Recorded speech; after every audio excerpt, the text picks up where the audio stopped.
நல்ல காற்று உள்ள விடுறோம். கேரளாவுக்குள்ள சுரங்க பாதைக்குள் நுழைய போறோம். வெல்கம்.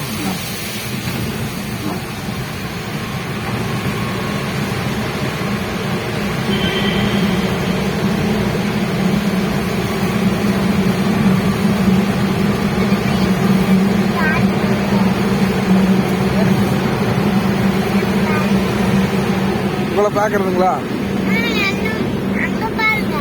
அங்கதாங்க பாக்குறேன். அண்ணாச்சி பாக்குறேன். அங்கிட்டு மழை வெளுத்து வாங்குது பாருங்க. மட்டை கிளப்பிட்டு இருக்கு மழை. இது 1 கிலோமீட்டர் 2 கிலோமீட்டர் வரும்போது வரும் அண்ணாச்சி. 1 கிலோமீட்டர் வரும். அந்த ரோடுக்கு போறது அது கிராஸ் ரோடு பாத்தீங்களா? சுரங்கத்துக்குள்ளே கிராஸ் ரோடு. மழை எப்படி பட்டை கிளப்புது பாருங்க. இன்னி உங்களுக்கு ஒரு 1 மணி நேரத்துக்குள்ள இப்படி அங்கங்க மழை வேஞ்சிட்டே இருக்கும். தூள் கிளப்புது. வாவ், இதுதான் ஒரிஜினல் மலை.